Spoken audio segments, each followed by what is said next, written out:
लोकांना माहिती देते. कारण की माझ्या उद्दिष्टांमध्येच हे आहे का लोकांना, महिलांना सक्षमीकरण करणं, महिलांना जास्तीत जास्त जनजागृती करणं, पर्यावरणाचं हे कसं होईल, पर्यावरण तुम्हाला काय काय देतं आणि तुम्हाला काय माहिती नाही आहे त्यामुळे तुम्हाला जास्तीत जास्त माहिती देणं, वसतिगृह ट्रेनिंग देणं, व्यवसाय प्रशिक्षण देणं, बचत गट स्थापन करणं, असे वेगवेगळे उद्दिष्ट मी डोक्यात ठेवून संस्था स्थापन केलेली आहे. तर या संस्थेचे आदेश दिलेली डायरेक्टर शिक्षणाचे डायरेक्टर विजय कुंडे सर जे आहेत त्यांचे सुद्धा माझ्याकडून म्हणजे अशा तर अशा सगळ्यांनी मी संस्था स्थापन केलेली आहे. तर त्याच्या उद्देश तुम्हाला सांगितलं का मी तुम्हाला पूर्ण इमारत दाखवणार आहे. आपल्या जनशिक्षणमध्ये जी इमारत आहे पर्यावरणपूरक इमारत म्हणून ओळखली जाते. कारण की इथे पाण्याचा वापर आपण पाणी जेवून कसं काय संपादन पाणी कसं एखाद्या परिस्थिती सुरू केलेला आहे, कसं पाण्याचा आपण इथं वापर करतो.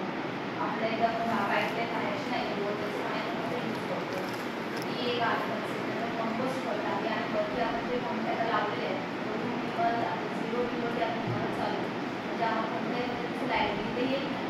तर ते लाईट बिल कसं काय येत नाही आहे, काय कारण आहे, त्याच्यासाठी आम्ही सोलर पॅनल बसवले. पॅनलची माहिती तुम्हाला ते तुम्हाला सगळं सांगते.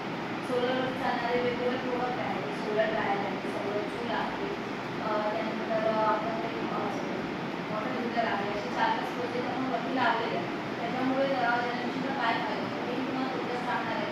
आणि सर जसं बोलले का तुम्हाला माहिती PPT तुम्हाला भविष्यात तुमच्या मुलांसाठी असेल, तुम्ही कॉलेजवर असाल किंवा तुमचे नातेवाईक असेल त्यांना भविष्यामध्ये फायदेशीर होऊ शकतात. कारण की मुलांना असे वेगवेगळे प्रोजेक्ट सांगतच असतात का कंपोस्ट कसं तयार केलं जातं, तर त्याच्यामध्ये काय काय प्रोसेस असते, किती प्रकारचे कांदळ असतात, ही सगळी माहिती तुम्हाला PPTमध्ये शेअर होईल. वेगवेगळ्या टेस्टिंग करण्यासाठी कशा पद्धतीने त्याची प्रतिकारक आहे ते सुद्धा तुम्हाला PPTमध्ये व्यवस्थित तुम्हाला लिहिलेलं आहे.